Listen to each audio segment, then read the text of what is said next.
Bonjour à tous, voici l'exercice 10 du concours physique puissance 11 de mai 2017, exercice sur les probabilités continues. Alors j'ai mis un petit peu d'ordre parce qu'il y avait des courbes un petit peu partout dans l'exercice. Donc en première question, vous avez ici une question sur les lois normales. On vous donne deux courbes ici, des fonctions de densité. Et à vous de reconnaître si mu1 est plus petit que mu2 et si sigma 1 est plus petit que sigma 2. Voilà, vrai ou faux comme d'habitude. En question 2 ici, en bas à gauche dans le carré rouge, enfin le rectangle rouge, le même genre de questions avec des lois exponentielles, donc c'est assez intéressant. On en parle assez peu de ce genre d'exercice. Et dernière question, on vous donne une loi normale, et on va la centrer et réduire. Donc deux questions pareilles assez intéressantes, compréhension du cours. Donc on est parti, première question, deux courbes, deux lois normales, et on va essayer d'expliquer un petit peu pourquoi sont-elles de cette forme-là. Qu'est-ce qu'il faut savoir sur les fonctions densité associées aux lois normales? Alors, la courbe, vous savez, c'est une courbe en forme de cloche. Donc, vous avez une courbe qui, donc ça c'est l'axe des abscisses. Quand vous représentez la fonction densité, elle a cette forme-là. Voilà. Les deux choses à savoir, la chose évidemment la plus classique et la plus importante, je dirais, c'est l'axe de symétrie. Donc la courbe, c'est une courbe qui est symétrique par rapport à un axe ici qui se situe au niveau de l'espérance, c'est-à-dire de la moyenne. Donc ici, on va pouvoir déjà répondre à la première question. Quand on regarde nos deux courbes, on cherche l'axe de symétrie. Pour la première, là, celle qui est en trait plein, F2, c'est facile. Ici, vous allez trouver donc mu2. Donc mu2 est entre 0 et 1, même très près de 1. Et pour l'autre, ici, donc là, celle qui est en pointillé, CF1, vous voyez que la symétrie est par rapport à peu près à l'axe vertical ici. Donc mu1 est ici. Donc première chose, on en déduit très vite que mu1 est plus petit que mu2. Donc déjà intéressant. Ça c'est donc la première chose ici est vraie. Deuxième chose à savoir, comment est-ce qu'on peut regarder un petit peu les écarts types dans ce genre de courbe. Alors l'écart type, évidemment, le nom parle de lui-même, c'est l'écart moyen par rapport justement à la moyenne. Donc plus votre courbe est aplatie, plus les données sont réparties sur une surface plus large et donc plus l'écart type est grand. Donc quand on regarde ces deux courbes, eh bien on voit bien que la courbe en trait plein ici est beaucoup plus resserrée que la courbe en trait pointillé. Donc l'écart type deuxième, le sigma 2, est forcément plus petit que sigma 1. Je répète, l'étalement de la courbe, ça vous indique une valeur de sigma plus grande. Plus la courbe est étalée, plus sigma est grand.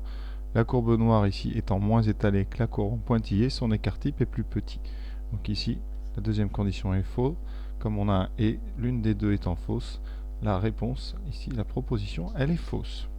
Une chose qui n'est pas dans le cours, c'est qu'ici, si vous remarquez la forme de la courbe en forme de cloche ici, vous avez deux parties à gauche.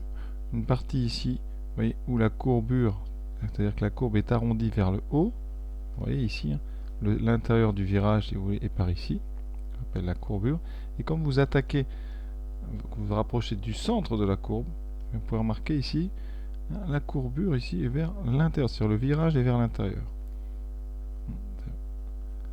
Eh bien, il y a, en fait, c'est comme en moto, à un moment, vous vous penchez vers l'intérieur du virage, vous arrivez ici, vous penchez après vers l'intérieur de l'autre virage, eh bien, vous avez un passage entre les deux, un point spécifique, qui s'appelle un point d'inflexion. Ici, il y a un endroit, quelque part ici, vous avez un changement justement de côté du virage. C'est-à-dire un côté le virage est à gauche et juste après il est à droite. Ce point ici, ça s'appelle en mathématiques un point d'inflexion. Eh bien, ce point d'inflexion, ce changement ici, on sait qu'ici, si vous avez donc la moyenne ici, l'espérance mu, eh bien ce point, il est à 1 sigma de mu, c'est-à-dire que vous êtes à mu moins sigma. Et par symétrie, de l'autre côté, le même point va être à mu plus sigma.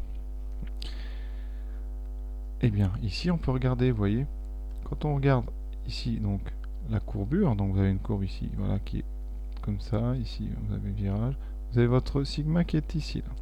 Donc, cet écart-là, c'est sigma. J'espère que je suis clair. Pour la deuxième courbe, vous voyez bien, c'est beaucoup plus étalé. Donc, déjà, c'est difficile de voir où est l'intérieur du virage ici. Donc, vous tournez, on doit être à peu près par ici. Vous voyez, eh bien, c'est cet écart-là ici. mu. Donc sigma est beaucoup plus grand ici, sigma 1, que sigma 2. Et bien voilà pourquoi plus c'est étalé, plus votre sigma est grand. Donc ça c'est hors programme, donc on n'en parlera pas plus. Donc on passe maintenant question B sur la loi exponentielle. Deuxième question. Alors là, on vous donne deux courbes qui sont les fonctions de densité de deux lois exponentielles de paramètres, lambda 1 et lambda 2.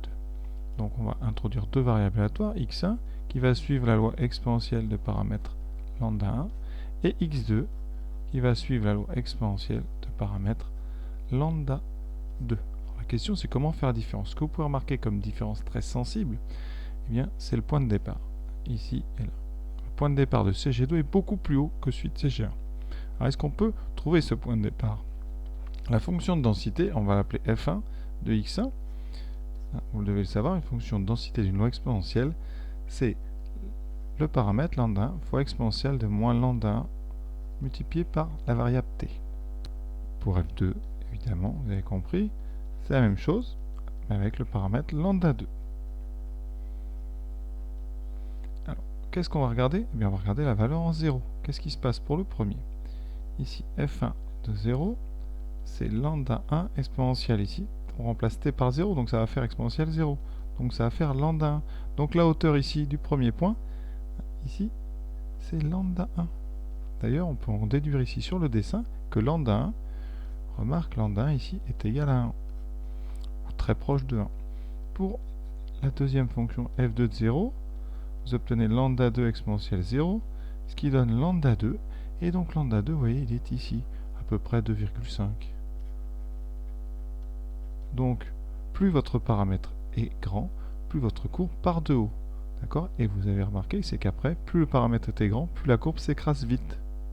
Et vous pouvez remarquer, hein, évidemment, la courbe noire s'écrase beaucoup plus vite que la courbe en pointillé.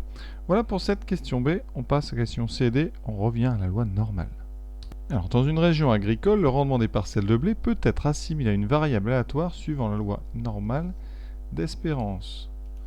Donc 100 et d'écart type 8.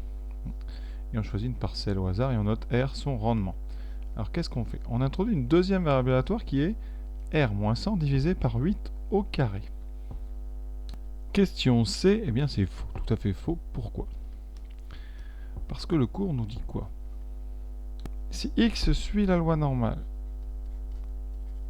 de paramètres mu et sigma, on note mu, sigma carré, alors eh bien la loi x moins mu sur sigma suit la loi normale 0,1 qu'on appelle centré réduit. Alors la différence, vous voyez, par rapport à la question, c'est qu'ici vous avez un 8 au carré.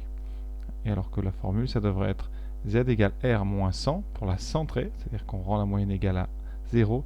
Et ensuite, pour rendre l'écart type égal à 1, on va diviser par 8. Alors qu'ici, c'est par 8 au carré, donc c'est faux. Question D maintenant. La probabilité que la parcelle ait un rendement inférieur à 116, donc ça c'est probabilité que x soit plus petit que 116, eh bien, est-ce que c'est égal à 0,9? Alors la seule façon de calculer les probabilités en loi normale sans calculatrice, c'est les règles des 1, 2, 3 sigma.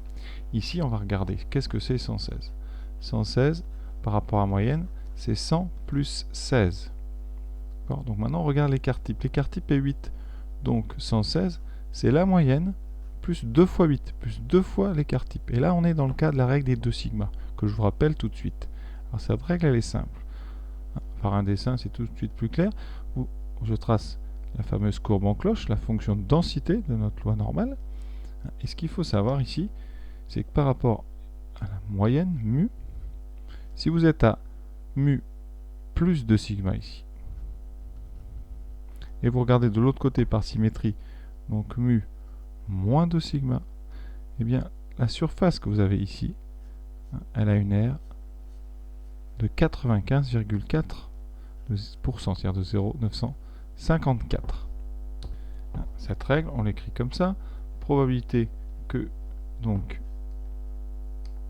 x soit entre donc x mu plus 2 sigma, c'est-à-dire 116, et mu moins 2 sigma, donc 100 moins 16, 84. Cette probabilité, elle est égale à 0,954. Par symétrie, ça veut dire que pour les deux autres côtés, il vous reste à peu près 5%. Vous voyez? Donc vous avez à peu près ici donc 2,5%, et de l'autre côté aussi, à peu près. Conséquence, la probabilité d'être avant 116, si vous tracez ici un grand trait, si vous cherchez la probabilité d'être à gauche, donc dans toute la zone ici, plus la petite zone là, mais qu'est-ce que vous avez? Tout simplement, la probabilité donc d'être plus petit que 116, elle se découpe en deux. La probabilité d'être plus petit que 84, donc 84 c'est votre trait ici, plus la probabilité d'être entre 84 et 116. Et donc, eh bien c'est vos 2% et demi à peu près que vous avez là, par symétrie. Donc c'est à peu près égal à 2,5%, plus vos 95,4% d'être entre les deux. Et vous voyez que vous êtes à peu près à 98%. En fait, vous êtes à arrondi, c'est vrai, aux arrondis près, vous serez à peu près à 97,5, voilà, donc on va pas chipoter, mais vous n'êtes pas du tout à 0,9, vous êtes beaucoup plus, donc ici ce 0,9 est faux, donc la proposition D, elle est elle aussi fausse. Voilà, cet exercice est terminé, j'espère avoir été clair, en tout cas, je vous souhaite une bonne fin de journée à tous.